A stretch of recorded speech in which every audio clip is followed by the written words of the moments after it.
السلام عليكم، ازيكم عاملين ايه؟ يا رب تكونوا بألف خير. النهارده هعمل لكم بقى كيكه هشه وجميله وطعمها حلو قوي، مقادير بسيطه جدا جدا. معايا هنا 4 بيضات لدرجه حراره الغرفه، ومعايا كوبايه حليب دافيه، ومعايا كوبايه الا ربع من الزيت، ومعايا كوبايتين من الدقيق المنخول، ومعايا كوبايه من السكر. والسكر ده نسبي يعني، تزوديه تقلليه زي ما انت عايزه. ومعايا معلقه صغيره من الملح، ومعلقة كبيرة من البيكنج باودر زي ما انتوا هتشوفوا دلوقتي. هنخلط بقى كل المكونات دي، وطبعا الفانيليا. اول حاجة هنضرب البيض، هننزل بالبيض كده 4 بيضات، وهننزل كمان بالفانيليا. فانيليا بقى سايلة او فانيليا بودرة، المتاحة عندك.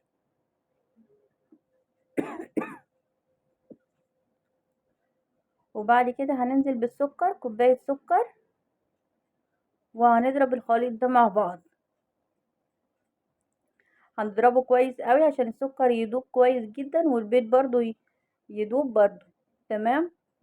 كده بدأت اضرب فيه جامد، ضربت فيه كويس جدا جدا، ده اهم حاجة عشان تبقى الكيكة حلوة.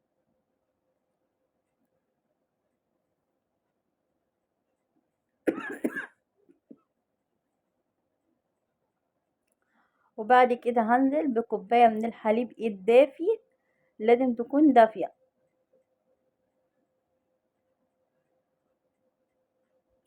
ومعلقة صغيرة من الخل. الخل بتديلها طراوة كده وهشاشة حلوة، معلقة صغيرة. وهنضرب بقى كل المكونات دي كلها مع بعض كده برضو. ممكن تضربيه في مضرب كهربائي، مضرب يدوي، المهم اللي انت تشوفي المتاح عندك ايه والاسهل عندك ايه. اخر حاجة هننزل بيها بقى بكوباية الزيت، كوباية الا ربع من الزيت. وهنضرب بعد كده، هننزل بقى بالخليط مع الدقيق زي ما انتوا كده شايفين. هضربه كويس جدا بالشكل ده كده.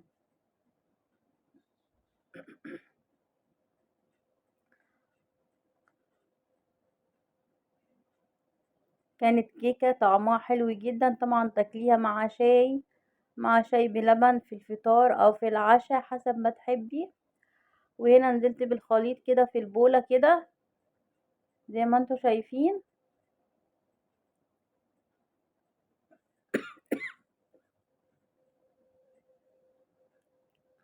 هننزل بقى بالدقيق بس حبة بحبة زي ما انتوا شايفين كده. يلا بقى، ان كنتي وصلتي لغاية كده ما تنسيش اللايك. بننزل فيه كده اول حاجة، ونقلب بقى في اتجاه واحد عشان ما يدخلش فيه هواء. وهنحط الفانيليا، البيكنج باودر والملح، وهنخلط برضو في اتجاه واحد زي ما قلت لكم. ومش هننزل بالدقيق مرة واحدة، هننزل بيه بالتدريج. انا نزلت بيه على 3 مراحل عشان الكيكة تبقى حلوة كده ولذيذة، وهتشوفوها في الاخر بجد كانت خطيرة.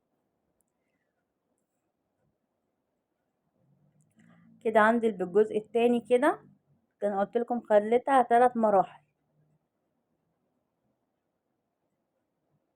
كل ما الدقيق يختفي، كل ما الدقيق يختفي نروح حاطين تاني بالشكل اللي انتوا شايفينه ده. وهنشوف بقى، هوريكم بقى القوام المطلوب بقى.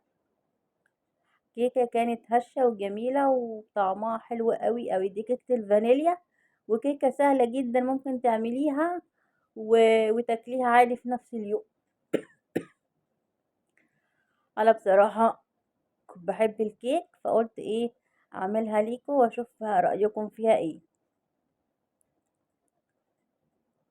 يلا بقى، ان كنتي وصلت لغاية كده ما تنسيش بقى يا جماعة اللايك. اللايك طبعا يا حبايبي اللي بيرفع لي طبعا الفيديو. وده القوام المطلوب زي ما انتوا شايفين كده. بصوا الخليط بقى عامل ازاي، تحفة. جبت بقى صينية دهنتها زيت او سمنة زي ما انت تحبي. مقاس الصينية 26. كده خبطتها كده خبطتين عشان تطلع منها الهواء.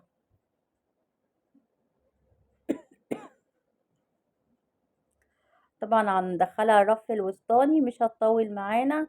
هي بصراحة قعدت معايا مش كتير، قعدت معايا بتاع ساعة الا ربع. وحسب طبعا الفرن بتاعك، وتكوني مشغلاه وانت بتعملي الكيك. بص الكيك عامل ازاي، بصوا حلو ازاي، طري وجميل وهش وعالي جدا. بص الارتفاع بتاعه حلو قوي. دي كيكة الفانيليا كانت تحفة تحفة تحفة تحفة. والله جربوا الطريقة دي هتعجبكم جدا جدا جدا.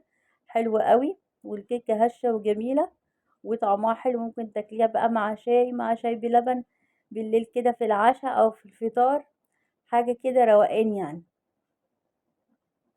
جربوها وقولوا لي رأيكم ايه، واكتبوا لي رأيكم. وهكتب لكم طبعا المقادير كلها في صندوق الوصف. واقول لكم بقى يا حبايبي، انا بحبكم في الله، واقول لكم السلام عليكم ورحمة الله وبركاته.